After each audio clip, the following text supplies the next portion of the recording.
In this video, we're going to talk about different ways to define unique or complex surface forms.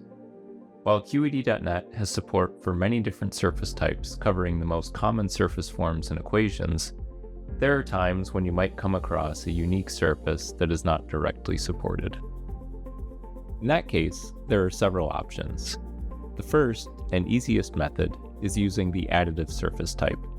This can be used if the surface's equation can be represented by the sum of two existing surface forms.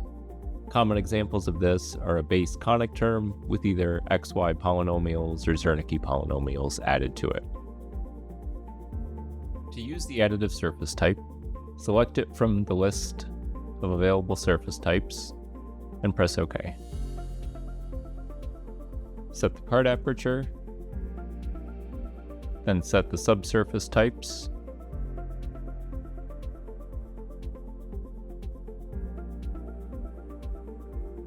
and enter the necessary parameters.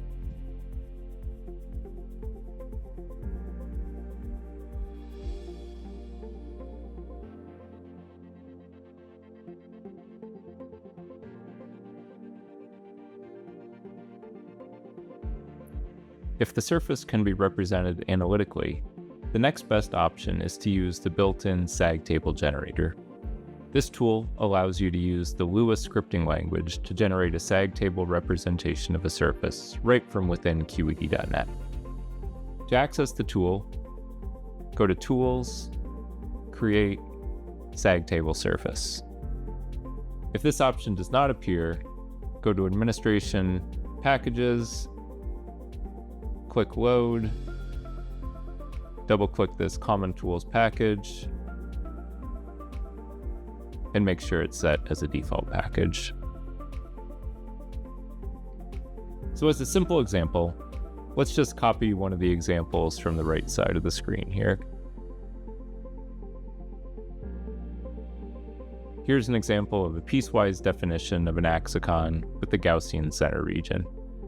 This is similar to how our axicon surface is implemented, so there's no longer a need to use this, but it serves as a good example of how to use the tool. So I've copied it in. I'll make a couple adjustments here. Click through, verify that this looks like what I want, and then click Finish. The surface now appears in my workspace, and I can go ahead and use it. The surface cannot be represented analytically, or the SAG values are provided from some other source. You can load in a SAG table to QED.net using a .qed file. The only requirements are that the points are evenly spaced, and they have enough precision to make the computed local radii smooth and continuous.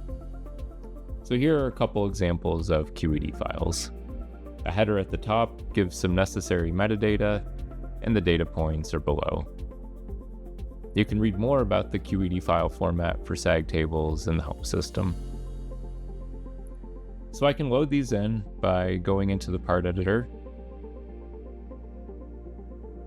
and selecting the appropriate 1D or 2D SAG table surface type. So I'll go ahead and just demonstrate the 1D SAG table. So I'll enter the diameter, specify the shape of the vertex, and load in my SAG table file. So it's always a good idea to verify that the shape looks correct, and go into the profile and make sure that the local radius is smooth.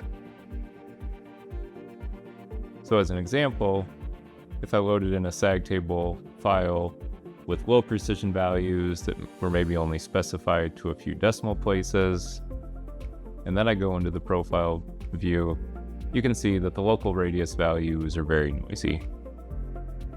So it's very important to make sure that when you're creating these SAG tables, you're using 10 or so decimal places just to make sure there's no issues with precision. For a 2D SAG table surface, the process is very similar. I'll just select the 2D SAG table surface type, make sure the diameter and sign convention are correct, and then load in the sag table surface. The final way to define a surface is the least common way, but it is necessary for surfaces that have no analytic representation and have been provided to you as an irregularly spaced point cloud, such as from a profilometer or as points in polar coordinates. So to define a surface like this, you'll need to create a QED XYZ file.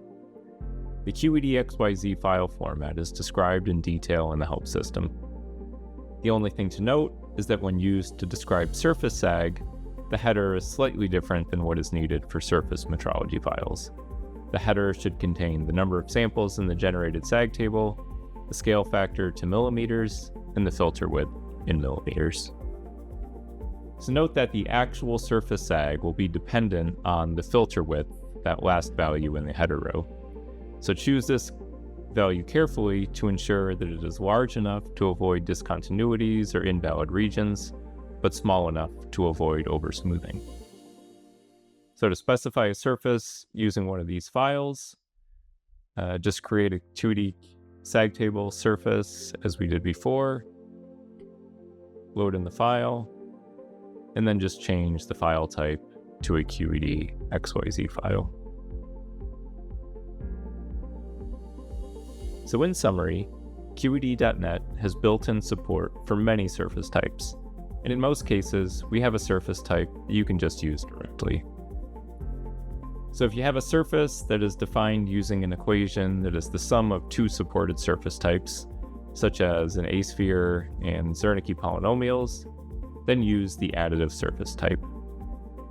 If your surface can be defined analytically, but the equation is not supported in QED.net, or it is a piecewise function, then use the sag table generation tool to create a sag table surface from a Lua script. If your surface is rotationally symmetric, it has evenly spaced points, but there's no analytic representation or you weren't given the analytic representation, then use the 1D sag QED file. If your surface cannot be represented analytically, but you have an evenly spaced grid of points that give the sag, then use the 2D sag QED file. And finally, if the sag is represented by an irregularly spaced point cloud and cannot be represented analytically, then use the QED XYZ file format. And as always, if you have any questions on this, please reach out to one of our applications engineers.